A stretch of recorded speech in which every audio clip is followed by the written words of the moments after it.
वो इंसान की हालत है कि भजन करने को आलसी और भोजन को तैयार, कि भजन करने को तो आलसी है लेकिन भोजन करने को तैयार है।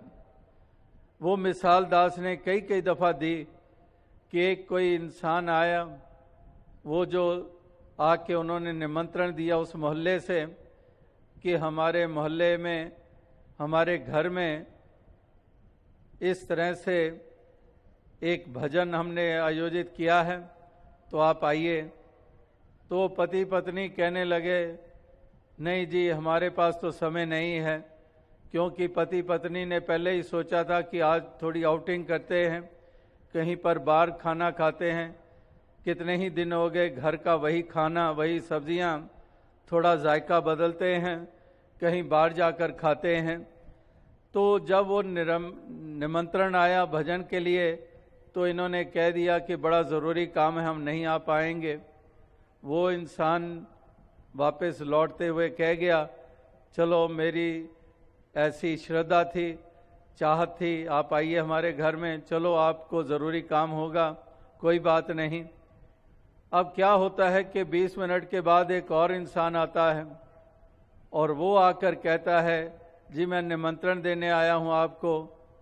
किस चीज़ का निमंत्रण? कहता है कि हमारे घर आज भोजन है। तो भोजन है सुनते ही दोनों की आंख में चमक आ गई कि वैसे ही हमने सोचा था बाहर खाएंगे, वहाँ तो पता नहीं 300-400 रुपया खर्च हो जाना था रेस्टोरेंट में या किसी ढाबे में, ये तो मुफ्त में ही निमंत्रण आ गया। हमारा मतलब तो यही था कि जायका बदलें, कुछ चेंज हो, तो ये तो फ्री में ही हमें मिलने जा रहा है। तो एकदम से कहते, क्यों ना आएंगे, आप इतने श्रद्धा से बुलाने आए हैं, हम क्यों ना आएंगे। तो एड्रेस लिया और पहुंच गए शाम को वहाँ पर। वहाँ पहुँचे, देखते हैं कि उस घर से एक निकल रहा है, दूसरा निकल रहा है, तीसरा निकल रहा है, बाहर निकलते आ रहे हैं।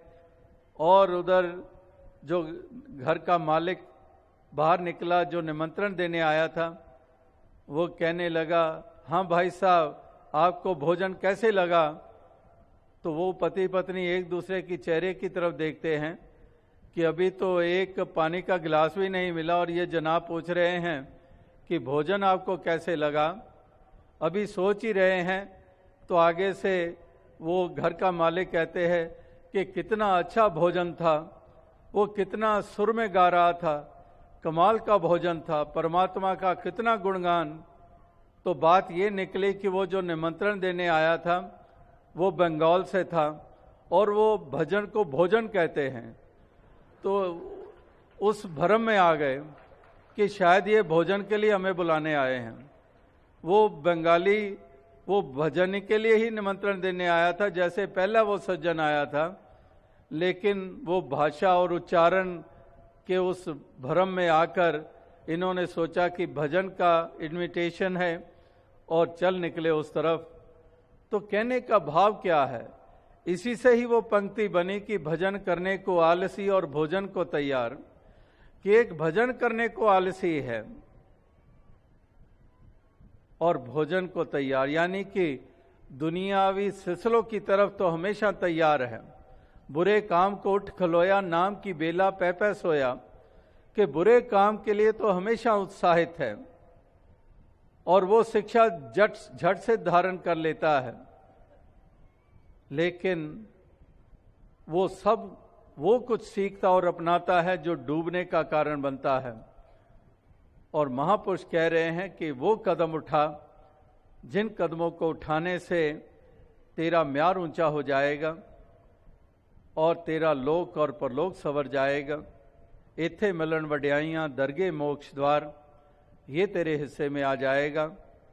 तो इस प्रकार से ये महापुरुष संतजन भक्तजन ये संदेश, ये पैगाम ये देते चले जा रहे हैं, ताकि हम इस तरह से अपनी अवस्था को हम बनाते चले जाएं और जो बाकी सिलसिले हैं, ये दुनियावी सिलसिले जो हैं, इनको हम उतना ही दर्जा दें जिसको गुजरान माना गया है, इससे अधिक नहीं।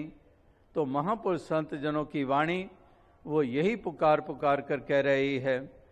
तो आज भी आप सभी महापुरुष संतजन इस संत समागम के अवसर पर उपस्थित हुए हैं, यही संदेश लेकर, यही पैगाम लेकर कि हम भी अपने जीवन में ऐसा एक बदलाव लाएं, एक ऐसी अपने जीवन में क्रांति हम लाएं, ऐसी क्रांति कि हम एक सही इंसान बन पाएं, देवता बन पाएं और हम अपने मंजिल को पा लें, अज्ञानता को दूर करके उजाला करके।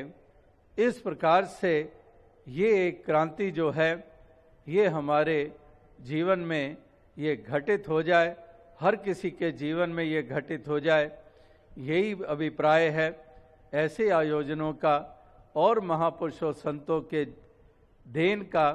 यही अभिप्राय, उनके पैगामों का यही उद्देश्य कि इंसान के जहन में ये बात बैठ जाए और इंसान को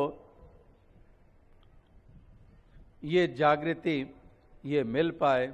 ऐसी ही शुभकामनाएं होती हैं भक्त के हृदय में।